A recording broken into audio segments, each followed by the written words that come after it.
They say immortals stand beyond reach, ruling everything with unmatched command. But what if I told you one queen refused to obey them all? A storm in human form, both dreaded and adored. She did not kneel. She thundered. This is the hidden tale of Nyara, the fearless queen who defied the immortals. A saga of might, deception, and a tempest that no power could silence. So lean closer because this is Legends of the Forgotten. Before we journey further into the tale, I have a question for you. I know so many of you are joining from every corner of the globe, connected through a passion for ancient legends. So, let's reconnect. Drop a comment and share where you're watching from. I'll be active in the comments, responding to you. And if you enjoy the storytelling, a like and subscription would mean everything. Now, let's return to the myth. The realm of Arel, home of the immortals, shook beneath the weight of a gathering storm. Black clouds surged across the horizon. Their cores swelled with wrath, bursting with fire from inside. The deities assembled in the hallowed grove, their radiant forms glowing under the restless heavens. A whisper moved among them, faint as a sigh, yet sharp as steel. Nyara is coming. But before Nyara became the untamable tempest, she was a woman of flame and elegance, a mortal brushed by divinity. Born beneath the mark of the cyclone, she was unlike any child in the village of Zira. She did not fear shrieking winds or thunderous skies. She embraced them, danced within them. While other children fled for cover, Nyara ran toward the storm, arms spread wide, listening to its secrets as if it spoke only to her. Legends recall that on the night she was born, the vast river Kora flooded its banks without warning. The gales tore through the forests, bowing even the strongest of trees, and a bolt of lightning cleaved the heavens in half. The elders saw it as a sign. A child of great fate had come. Her beauty was spellbinding, but it was her spirit that bewitched all. Even as a girl, she carried a fire that no power could restrain. She was stubborn, fearless, and sharp with her words. The men of Zira admired her, yet they feared her too. For Nyara was not made to belong to anyone. She was born to be free. One day, while wandering the dense forests beyond her village, she encountered an old woman wrapped in shadows, her eyes pale as storm clouds, piercing deep into Nyara's spirit. "You carry the tempest within you, child," the woman whispered. Nyara tilted her head. "And if I do, then you must master it before it masters you." This woman was no ordinary elder. She was a forsaken immortal, cast out of Arel long ago. She saw in Nyara what no one else did, the rising of a goddess. Under her teaching, Nyara learned to command the winds, summon the storms, and bend rivers to her will. With each lesson, her strength grew. But strength always bears a cost. One ominous evening, a band of strangers entered Zira, warriors clad in crimson and bronze. Their leader loomed above the villagers with the weight of divinity. Raker. He was the immortal of thunder and fire, a sovereign among gods. And he had come for Nyara. "You belong to the realm of the immortals," he thundered, his voice rolling like a storm over mountains. "Come with me, and I will grant you power beyond imagining." The villagers gasped. To deny an immortal was unthinkable, yet Nyara, stubborn as ever, only fixed her gaze on him, arms folded. "And if I refuse?" she asked, a sly smile curving her lips. Raker laughed. "You won't." She could not know then, but in that instant, her path was sealed. The tempest within her had only just begun to awaken, and soon the immortals themselves would face its fury. The night after Raker's arrival, the village of Zira lay hushed beneath a restless sky. The winds whispered secrets through the trees, and Nyara stood at the river's edge, staring into the darkened waters. She had always sensed she was different, but to be claimed by an immortal, to abandon the life she had fought to command. Raker's words had been clear. He desired her at his side, not as mortal flesh, but as divine power. It was a dangerous promise. The immortals shaped worlds with their will, bending fate to their command. Yet Nyara was not born to be possessed. Not by man, not by God. Still, something within her stirred. The old woman's warning returned to her. "You must master the tempest before it masters you." A choice now loomed. Accept destiny or seize it. At dawn, beneath the burning sun, Nyara faced Raker. The village gathered in breathless silence, knowing their future balanced on her reply. "I will go," she said at last, her voice unshaken as the ground beneath her. "But I will not belong to you." A smirk ghosted across Raker's lips, amusement flickering in his storm-lit eyes. "Then we shall see. Nyara, the tempest does not resist the fire. It dances with it." And so Nyara left behind the realm of mortals. The domain of the immortals was unlike anything she had ever dreamed. Floating islands hung in the skies. Rivers shimmered with the pulse of divine power.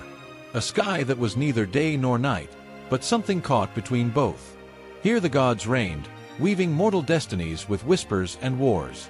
But Nyara had not come to watch. She had come to rise.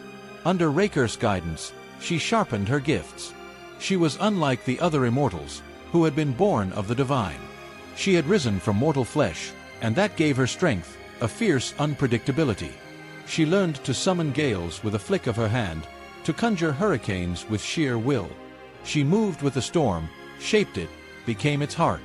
Yet within the stillness of the eternal realm, doubt crept into her soul. Raker was mighty. Yes, he was bold, untamed, intoxicating. But he was perilous too. His lust for dominion endless. At first, he embraced Nyara's power. But soon, she uncovered the truth. He had not brought her to Arel to raise her as his equal. He had brought her to make her his prize. He wanted her at his side, but only as a mirror of his strength. The first time she defied him, he laughed. The second time, his eyes grew cold. By the third, the tempest between them had begun to stir. One night, as she sat beside the radiant river, watching its currents twist and coil like silver serpents, she sensed a presence at her back. "You are wasted," at his side. She turned to see a figure cloaked in shadow, his form half veiled beneath the glow of hovering lanterns. Kale, the immortal of iron and war. Unlike the others, his strength was not adorned in fire and gold. It was forged in blood and steel. "Raker fears what he cannot command," Kale said, stepping closer. "And you, Nyara, you cannot be commanded." His words coiled into her mind like a prophecy. The immortals were mighty, yes, but not beyond reach. If she was to be caged, she would break the cage herself. That night, as the winds shrieked through the halls of the gods, Nyara made a choice that would rattle the skies. She would no longer be Raker's tempest. She would be the tempest. The celestial courts of Arel trembled beneath the weight of an approaching storm. One not conjured by Raker, nor by the elder immortals. This was Nyara's storm. It surged through the heavens like a living serpent, churning the skies with its wrath. For too long, she had worn the role Raker had forced upon her. She had stood beside him, fought alongside him, and yet she remained a shadow in his brilliance.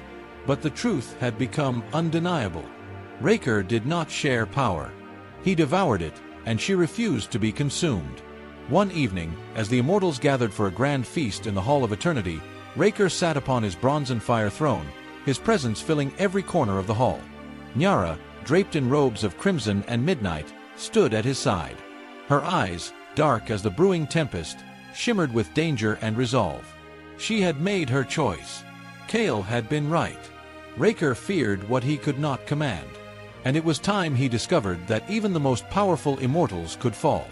As the immortals feasted, raising golden goblets and boasting of their conquests, Nyara rose. The hall froze. She was no longer the girl who had once lingered in Raker's shadow. "You speak of dominion," she said, her voice slicing through the air like lightning. "But true power does not come from ruling others. It comes from the storm that will not be chained." Murmurs rippled through the assembly. Raker's brow furrowed as he turned toward her. "Careful, Nyara," he warned, but she had passed caution long ago. She stepped forward, hands quivering with barely contained energy. The winds answered her call, racing through the grand hall, extinguishing the golden flames along its walls. Shadows danced across the faces of the immortals. "You claim to command storms," she continued, eyes locked onto Raker. "Then let us see whose tempest reigns supreme." A moment of silence, then thunder.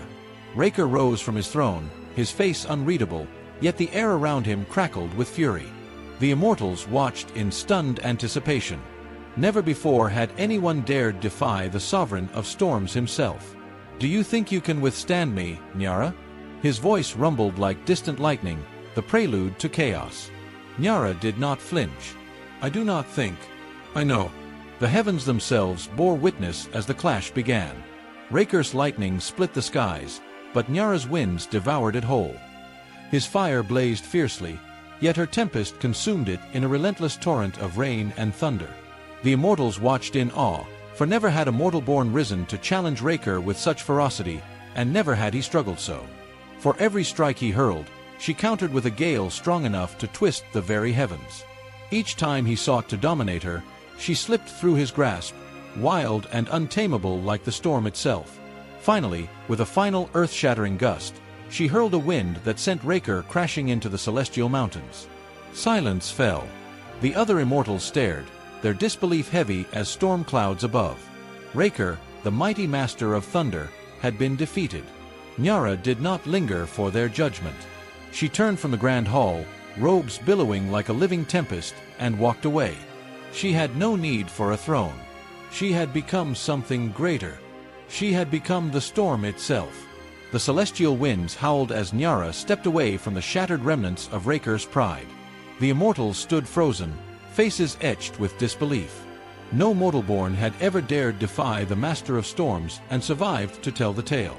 But Nyara was no ordinary immortal. As she descended from the skies, the heavens bent to her command. The winds bowed before her. The rivers whispered her name, and the earth quaked beneath her presence. She was no longer merely a follower of an immortal. She was a force of nature, the untamed tempest, the wielder of winds, the guardian of the threshold between life and death. Yet power, she soon realized, comes at a cost. Raker's defeat had not gone unnoticed. The immortals of Arel, bound by order and hierarchy, perceived her rebellion as a dangerous shift in the balance. Even those who admired her strength spoke in hushed tones.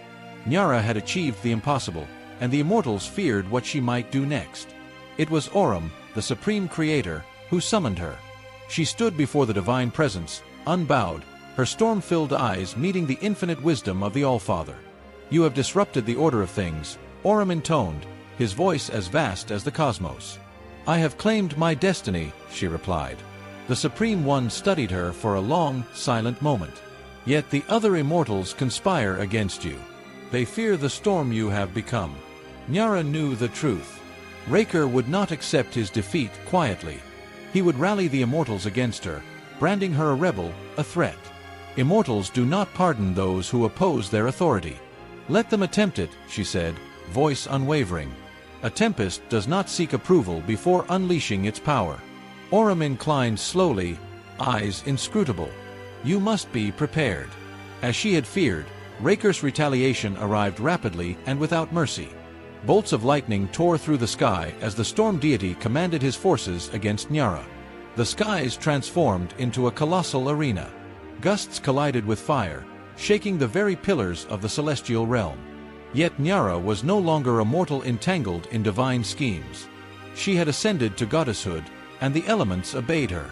She fought not only with strength but with strategy, bending the winds to redirect Raker's own lightning. His fury became erratic under her control. Entire battalions were scattered by swirling tempests, roaring like countless wild beasts. The conflict endured for days, neither side yielding ground. But Nyara's struggle was not for supremacy, it was for autonomy. Ultimately, a tempest cannot be restrained. Observing the turmoil, the other immortals understood the truth. Nyara was not merely Raker's challenger. She matched him in power. Beyond comparison, she transcended him entirely. Leadership was no longer her aim, it was liberation. She sought not dominion. She embodied the essence of strength itself, the force that cleared the way for new beginnings, the wind that guided souls to the beyond, the tempest that both annihilates and renews. Even Raker, defeated and humbled, perceived it. Though his pride still smoldered, he recognized he could not impede her journey.